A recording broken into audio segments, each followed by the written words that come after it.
Bueno, mi nombre es Marcos Tejada, ¿sí? Estoy a cargo de la parte de antropología forense, soy biólogo y soy médico y bueno, vamos a ir desarrollando este tema durante estas 2 horas que nos vamos a ver, ¿no?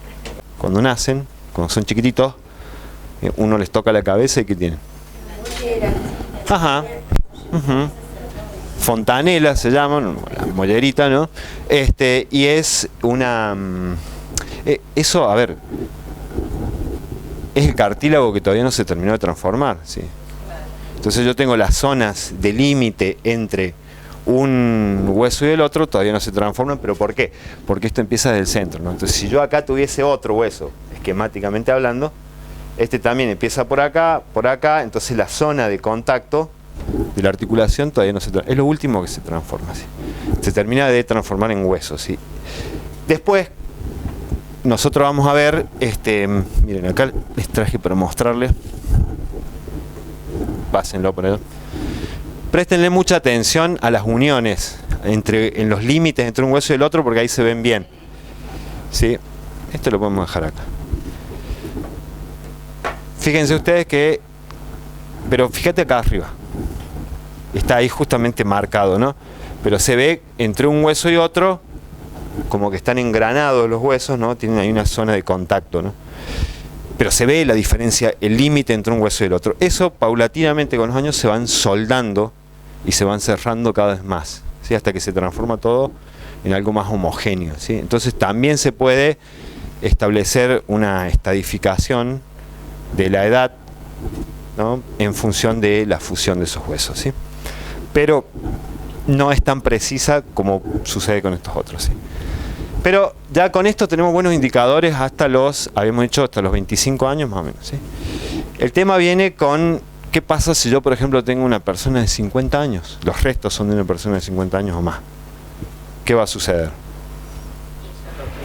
Todo esto ya está transformado en hueso, ¿no? Y entonces, ¿cómo hago para verle la mandíbula? A ver, ¿cómo es? Porque por ahí la gente mayor va perdiendo los dientes. Bueno, pero por ahí no.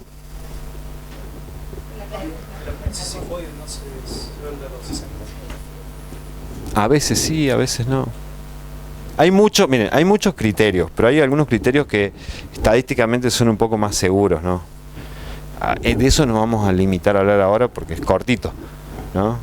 Después si hacemos un curso más largo, sí, podemos hablar de todos los criterios. Nada, bueno, pero sería un criterio también a tener en cuenta el apéndice cifoide. El apéndice cifoide es la porción terminal del esternón. ¿Ven? Si ustedes se tocan ahí, tienen como... ¿sí? Eso es el apéndice cifoide, ¿sí? Se lo alcanzan a tocar, ¿no? Si se lo aprietan es blandito, ¿no? Sí. Apriétenlo sin miedo, no va a pasar nada. No se va a quebrar, no se va a romper. Pero uno puede ver que no es hueso, sino que es blandito. Bueno, eso se termina de transformar en hueso más o menos después de los 50.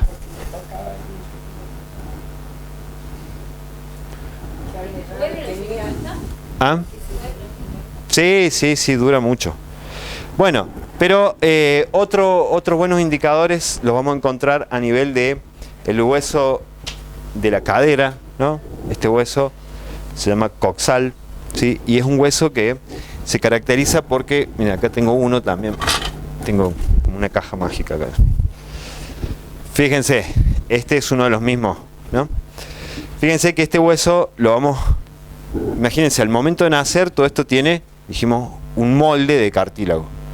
Y empieza a transformarse en hueso en 3 zonas distintas, que son el ilion, el isquion y el pubis, ¿sí? O sea que es como 3 huesos en uno, digamos, ¿no? Y a medida que se va desarrollando pasa como en el cráneo, después se terminan soldando, ¿no? Y todos se sueldan a nivel de esta cavidad que se llama acetábulo y es la cavidad para que la articulación con el fémur, ¿sí? Ahí en la cadera. Entonces yo puedo ir viendo cómo evolucionan estos centros de osificación para establecer la edad, ¿sí?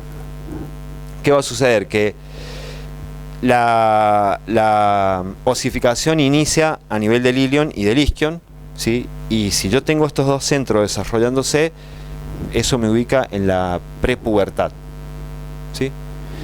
Luego se va a iniciar después de la pubertad también a nivel del pubis y se van a juntar todos los núcleos óseos a nivel del acetábulo, o sea, de la cavidad, en los adultos jóvenes. ¿Sí? O sea, estamos hablando después de los 20 años más o menos, ¿no? Yo me puedo esperar que esto esté transformado en hueso, ¿sí?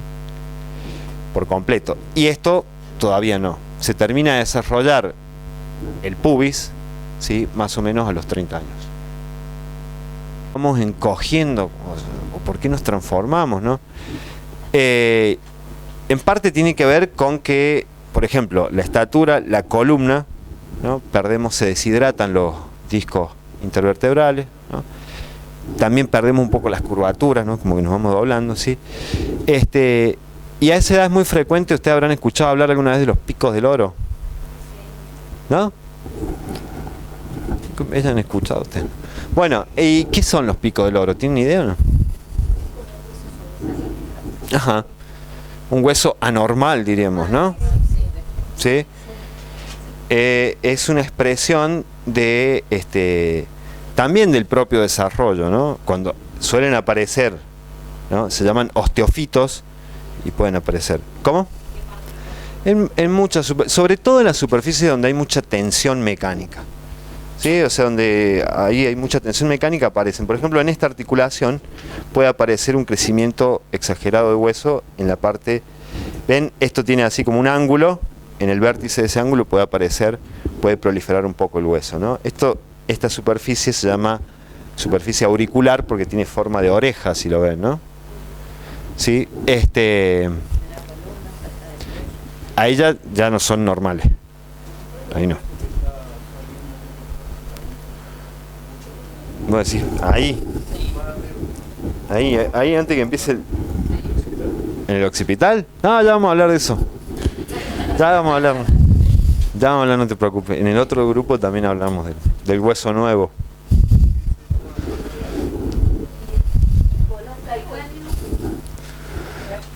No, eso no es hueso. No, es una proliferación anormal del mismo tendón que termina ahí en el talón, ¿sí? Bueno, pero volviendo al tema de esto, entonces nosotros vamos a trabajar así como, es decir, que nosotros con la edad se alteran nuestros patrones de crecimiento de huesos, ¿sí? Y no de crecimiento, sino de reparación. El hueso se está regenerando constantemente. Entonces, a medida que nos envejecemos, perdemos capacidad regenerativa, no solo en los huesos, sino en todos lados, ¿no? Uno lo puede ver, por ejemplo, en los efectos en la piel, ¿no? Pero fíjense lo siguiente, entonces nosotros vamos a tener las superficies articulares, entonces cambian esas superficies articulares, ¿sí? Por ejemplo, esta superficie auricular usualmente tiene un patrón en la juventud. Si ya después les paso el hueso, así lo ven. Pero tiene un patrón de granulaciones finitas, o sea, si yo lo miro es como granulado, pero con granitos muy chiquititos, muy finitos, ¿sí? Y con algunas líneas transversales. Y eso es típico de los adultos jóvenes, ¿sí? Algo similar sucede a nivel del pubis. Pero a medida que va transcurriendo la edad, yo voy perdiendo ese patrón transversal por un patrón ondulado y las granulaciones se van haciendo cada vez más gruesas, ¿no? Además, empieza a aparecer con los años un crecimiento de hueso a este nivel, que es expresión de la misma tensión que recibe. Como el hueso siempre se estuvo reparando ahí, pero como ya cuando está más grande no se repara normalmente, se rompe su arquitectura normal, ¿no? Y eso va a hacer que crezca una especie de labio acá, que eso lo vamos a tener ya después de los 50 años, ¿no? Lo mismo la pérdida de todo el patrón de transversal y esa apariencia de un granulado grueso totalmente irregular, ¿sí? Y en la parte posterior de la zona auricular nosotros vamos a ver que empiezan a aparecer porosidades, ¿sí? Normalmente hay poros grandes, pero también pueden aparecer poros más chiquitos. Los poros más chiquitos son más frecuentes con la edad, ¿sí? Entonces acá tenemos buenos cambios, o sea, cambios muy claros que se pueden identificar fácilmente y que son visibles después de los 50 años. Entonces por ahí, para los adultos mayores y la tercera edad, es muy importante para la identificación tener en cuenta esto, ¿sí? Estas dos superficies. Bueno, ahí lo paso para que lo vean. Si encontramos un hueso, por ejemplo, ¿cómo le puedo decir? Sí. sufrido una enfermedad que me haya silenciado o detenido lo que es la regeneración osteoarticular como la enfermedad de Paget. Más o menos, esos son algunos, no son los únicos indicadores y hay distintos criterios. Luego, en el material que les van a pasar ahí, yo coloqué un poco una clasificación que es más unificadora de todos los criterios, ¿no? Y que divide el desarrollo en distintos periodos, que es bastante útil para orientarse rápidamente, ¿sí? Pero hay una limitación, o por ahí las limitaciones que tienen muchas de los criterios que estamos utilizando es que la misma variabilidad te puede limitar, en el sentido de que no son... sí, y nosotros tenemos distintos grupos que pueden variar, digamos, podemos tener variaciones biológicas, ¿no? Es decir, en el ritmo de crecimiento, todo eso, pero también a eso hay que sumarle los efectos, no sé, del medio ambiente, efectos sociales. Imagínense esto, una persona que tiene desnutrición no se desarrolla igual, ¿sí? Es decir que también hay mucha variabilidad. Es una de las cosas más difíciles decir qué edad tenían los restos, porque hay que cruzar mucha información, ¿sí? Bueno, una vez que tenemos la edad, ¿en qué podemos pensar ahora? Ya dijimos, tiene más o menos esta edad. ¿Cuáles eran los otros aspectos que teníamos que ver? No sabemos el sexo. ¿Cómo determinamos el sexo a partir del esqueleto? ¿En dónde se fijarían ustedes? En los ojos, pero ya no tiene ojos. No. Bien. Nosotros tenemos diferencias en el cráneo, en la cara y en la pelvis fundamentalmente. No son la única, pero son las más marcadas, los lugares donde más diferencias más marcadas hay, ¿no? Si vamos al cráneo, ¿sí? ¿Qué podemos decir? Si pienso en un cráneo masculino, ¿no? ¿Qué particularidades puede tener que sean útiles para la identificación? La cavidad orbitaria tiende a ser un poco más cuadrada, ¿sí? Hay más desarrollo de los arcos superciliares, ¿no? ¿Sí? La mandíbula, la zona mentoniana, es más alta, es decir, si yo me fijo, esto tiene más desarrollo en el hombre que en la mujer, también transversalmente también es más voluminosa, podríamos decir, ¿sí? Por ahí lo que se llama ángulo de la mandíbula, es decir, la unión entre las ramas ascendentes, suele tener, a veces en los hombres, un ángulo de unos 90 grados, ¿no? Pero más allá del ángulo que tenga o no, porque también hay mujeres que lo pueden tener en ese ángulo, o menos en el hombre también, lo que va a suceder es que nosotros tenemos en este sitio del ángulo, hay un punto que se llama gonion, ¿sí? Y esa zona del hueso en los varones suele estar desviada hacia afuera del eje del hueso, ¿no? Entonces sale. Eso hace que la cara sea más cuadrada, ¿sí? Ese sitio es el sitio de inserción de los maceteros, ¿no? Para los que saben un poco más de anatomía, ¿se acuerdan los maceteros, no? Músculos masticadores, ¿sí? Bueno, sí, ahí se puede modificar un poco. Pero no, a ver, si por ejemplo vamos a ser extremos, si una mujer que tenga bruxismo va a tener así el ángulo, no. Sí, hay más rugosidades, se marcan más las inserciones musculares.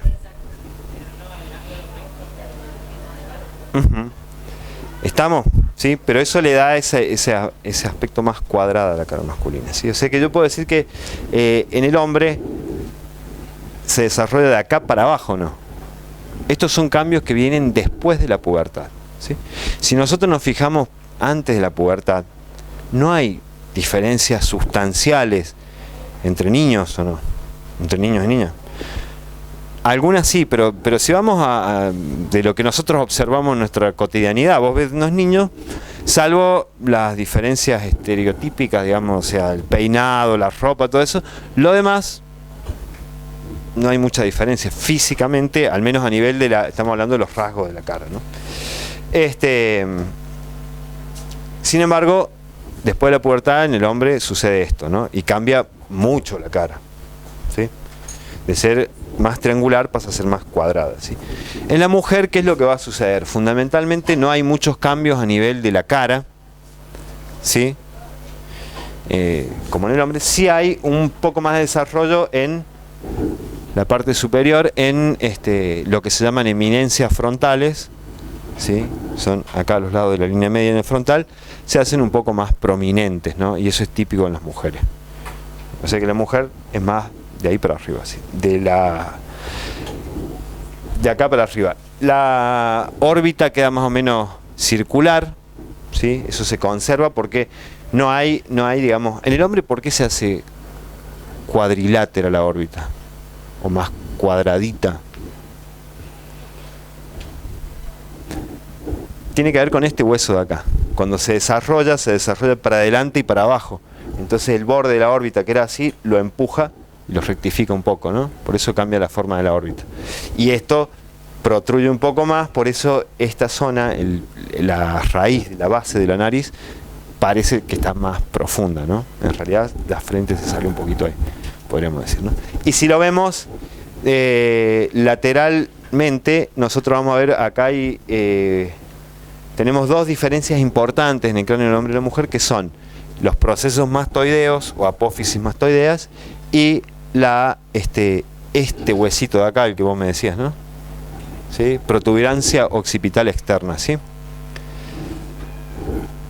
Ese es el hueso que dicen que está creciendo más. ¿Por qué está ese hueso ahí? Es que, pero ¿con qué criterio decís vos que está creciendo más? Pero escuchaste en la tele que decían que está creciendo más. No, sí, yo también escuché lo mismo, lo vi en el noticiero. En realidad, para decir que está creciendo más, habría que hacer una estimación poblacional para ver si está creciendo más o no. ¿Me entendés? Protuberancia occipital se llama. Sí, protuberancia occipital externa. Sí, porque tenemos otro igual para el lado de adentro. Pero esto solamente en los hombres crece, está creciendo. La protuberancia occipital externa está tanto en el hombre como en la mujer. Lo que pasa es que es más marcada en el hombre, mucho más marcada, ¿sí? En la mujer a veces se insinúa tan poco. Imagínense, acá nosotros tenemos una línea más o menos arqueada que viene hasta acá y otra más abajo, ¿sí? Que son líneas nucales, se llaman. En toda esa zona se insertan todos los músculos de la nuca. Entonces vos por ahí, cuando es muy chiquito esto, queda escondido entre los músculos de la nuca y vos te toca decir yo no lo tengo. Todos lo tenemos, pero en los hombres lo tenemos mucho más desarrollado, ¿sí? No, sí, si ustedes, bueno, no sé, después fíjense, yo tengo bastante. Bueno, pero, a ver, toda esta zona es zona de inserciones musculares importantes, músculos que vienen a la zona de la espalda, ¿sí? Y que son músculos que van a ir también al tórax y que lo que hacen es levantar toda esta zona, ¿no? Entonces están preparados para hacer mucha fuerza, vamos a decir, ¿no? Cuando un músculo hace fuerza, se agarra al hueso, ¿sí? Y si tiene que hacer más fuerza, se tiene que agarrar mejor al hueso, se tiene que insertar mejor. Entonces eso da lugar a que se produzcan rugosidades. El hueso acá se arruga un poco para que se agarre mejor el músculo, ¿sí? Y esas rugosidades están más marcadas en el hombre, ¿eh? O sea, tenemos más marcada la protuberancia occipital externa, la apófisis mastoidea, porque esto como que se agrandó el hueso para que se agarre mejor el músculo, y todas estas rugosidades están más marcadas, ¿sí? Todo eso es para hacer un poco más, para estar preparado para hacer un poco más de fuerza. Eso lo tienen todos los hombres, hagan fuerza o no, ¿sí? Ahora, si una persona tiene una actividad de cargar pesos por su actividad laboral o porque hace ejercicio, entonces muchos se van a marcar mucho más, ¿sí? Pero se van a marcar esas rugosidades y muchas otras que hay en el cuerpo, ¿sí? Es decir, vamos a tener como una exigencia muscular mayor, y eso va a hacer que se marquen más las rugosidades, pero en general. Si la persona no hace eso, igual estas están siempre, ¿sí? Porque que se desarrollen depende justamente de los niveles hormonales, ¿sí? Entonces, si nosotros tenemos muchas hormonas, mucha testosterona, Eso se va a marcar. Entonces es un buen indicador en términos de la estimación del sexo, ¿sí? Buen indicador si solo tengo el cráneo, ¿sí? Porque acuérdense que siempre tenemos que ir combinando distintas estimaciones. El otro sitio que dijimos nosotros que es clave es la pelvis, ¿no? Y nosotros en la pelvis, ven, si lo vemos así, tiene una estructura anular, ¿sí? Es como un anillo, ¿sí? Que a su vez también lo puedo comparar con la forma de un embudo, podríamos decir, ¿no? Porque tiene una abertura superior mayor que la abertura inferior, ¿sí? Y bueno, es la plataforma de hueso, podríamos decir, que permite la transición entre la mitad superior y los miembros inferiores, ¿no? O sea, de acá transmitimos fuerza para abajo. Bien, hay grandes diferencias entre el hombre y la mujer muy marcadas en la pelvis que están muy relacionadas con la función reproductiva, ¿no? ¿Sí? ¿Qué les parece? ¿Qué cambios pueden haber en la pelvis en la mujer? Ajá. Pero se abre, no, se mantiene cerrado. No, podemos decir, tiene un mayor desarrollo en su diámetro transversal. Es más ancha, ¿no? O sea, los huesos están más separados. Su diámetro transversal es más ancho.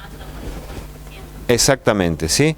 Y a su vez se aplana, se disminuye su altura, podríamos decir, ¿no? Por eso podemos decir, se achata un poco, ¿sí? Entonces es más, tiene un mayor desarrollo transversal y un menor desarrollo de largo, ¿sí? En los hombres sucede al revés, la pelvis es más larga y menos ancha que la mujer, ¿sí? Es decir que va a ser una pelvis como una forma de embudo más cerrada y la de la mujer un embudo más abierto, ¿sí? Fundamental esto para la constitución del canal del parto, ¿sí? O sea que si yo miro la pelvis, puedo decir, ven, tiene acá una circunferencia, otra circunferencia más abajo, ¿sí? Esta de acá es más grande que la de abajo, ¿sí?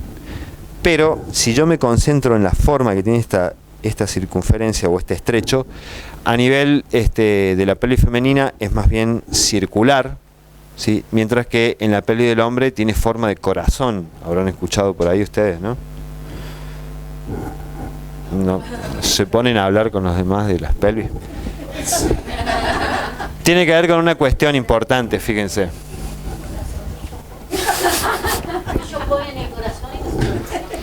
Claro, bueno, fíjense, lo que sucede es que este diámetro es más chiquito. Es decir, el pubis está más cerca de la columna, entonces por eso da ese aspecto de corazón, ¿no?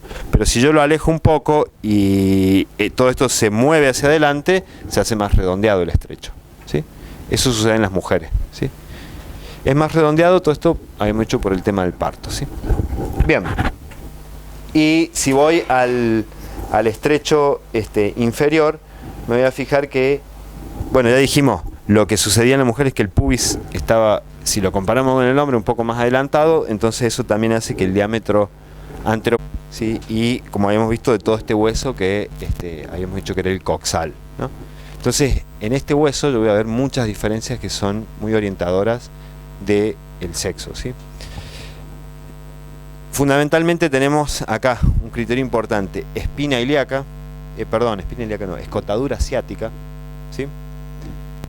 Ven, esto lo vamos a ubicar en la zona posterior, ¿sí? Es el sitio por donde pasa el nervio ciático y un par de estructuras más. Bueno, pero entonces yo tengo esta escotadura y resulta que esta escotadura, el ángulo de la escotadura en los varones es un ángulo agudo, ¿sí? Mientras que en la mujer es un ángulo tendiente al ángulo recto o directamente un ángulo recto, ¿sí? Es decir, si yo me fijo, esto es cerradito así, ¿no? En la mujer, ¿qué va a suceder? Para que esto sea recto, para que esté así, yo tendría que tener un desplazamiento de todo esto así, ¿no? O si lo veo al revés, un desplazamiento de esta zona hacia adelante. O sea, tendría que hacer que todo lo que es el pubis se aleje un poco de la columna, que es lo que dijimos que sucedía, ¿no? Entonces eso hace que tenga una mayor apertura del ángulo de esta escotadura, ¿sí? También como se abre más, es menos profunda en la mujer, en los hombres más profunda la escotadura, ¿sí? Y otro punto importante, lo que habíamos dicho, entonces, esto se viene para adelante y después hay un desarrollo del pubis en la mujer a nivel lateral, entonces todo esto se desplaza, ¿sí? Se rota hacia afuera, ¿sí? Entonces lo que yo voy a tener es que la cavidad se me iría un poquito para atrás, pero se corrige eso porque la pierna tiene que estar en una posición de equilibrio, entonces la cavidad esta se corre un poco más adelante en la mujer, ¿sí? Y obviamente, como se corrió la cavidad, se modificó el pubis, también se cambia este agujerito, ¿no? Agujero obturador se llama, ¿sí? En los hombres tiene más o menos una forma ovalada, en las mujeres más bien triangular, ¿sí? Y tiene que ver porque el borde del pubis está menos desarrollado, ¿sí? En general nosotros vamos a ver que los huesos en la pelvis femenina son más delgados y menos densos, en la pelvis masculina son más densos, ¿no? ¿Sí? Otro punto u otro criterio importante tiene que ver con el borde superior, ¿sí? Que tiene una forma de S, ¿sí? ¿Ven? ¿Lo ven? ¿No? Forma de S, ¿no? Si lo ven así, ahí tiene una forma de una letra S, ¿no? Tiene que ver con el desarrollo de esta parte de atrás que se llama tuberosidad, ¿sí? Esa tuberosidad nosotros la ubicamos acá, fíjense, y está más desarrollado en el hombre, ¿sí? Debe ser como para que se ponga a levantar cosas pesadas, pero bueno, por ahí no lo hace. Y en las mujeres hay un desarrollo mucho menor de estas tuberosidades, ¿no? Inclusive pueden hasta estar muy poco desarrolladas. Vieron que por ahí hay personas que esta zona se les hunde un poquito, ya cuando tienen los tejidos blandos estamos hablando, ¿no? Bueno, tiene que ver, eso es más frecuente en las mujeres y tiene que ver con el desarrollo de esta parte de la tuberosidad, ¿no? Bueno, más o menos hasta ahí. ¿No les agarró sueño? Hasta las 1:30 tenemos, ¿no? Bueno. ¿Qué podemos decir de la talla? ¿No? Si nosotros tuviésemos que estimar la talla, o sea, cuando tengo algunos huesos, o peor aún, cuando tengo fragmentos de huesos, ¿sí? Entonces, imagínense, si tengo fragmentos, tengo pedazos de los huesos, ¿cómo hago para decir? ¿Ah? Ni siquiera lo tengo uno solo entero.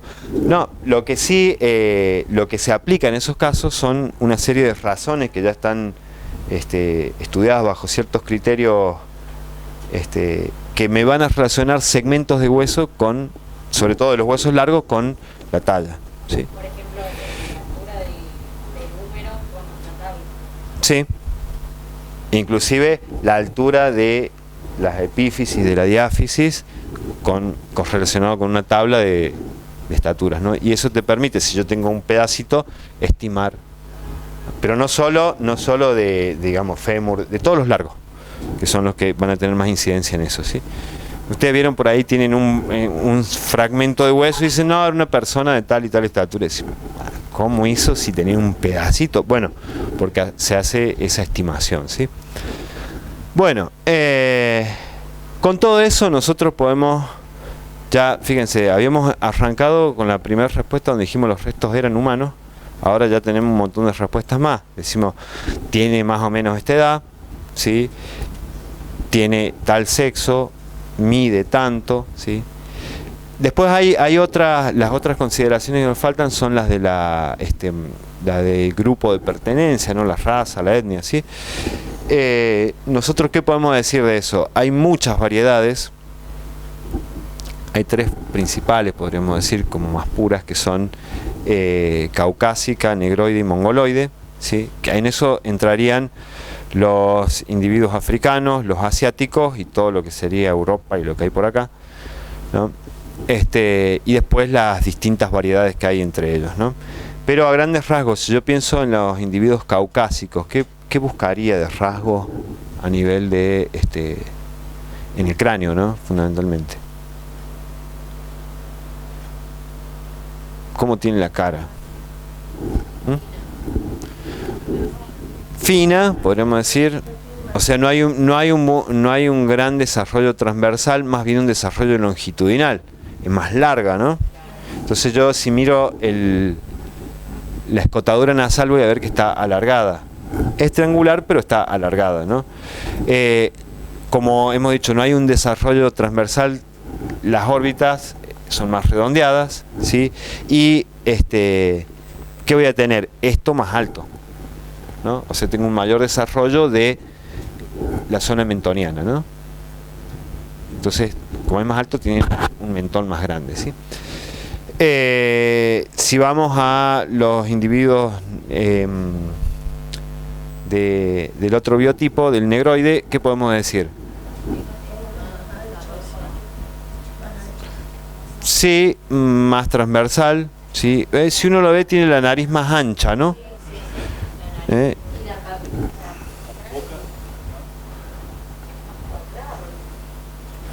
Sí, podríamos decir.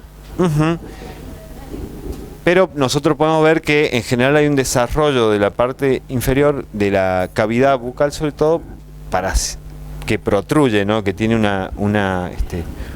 prognatismo, ¿no? Podríamos decir, ¿no?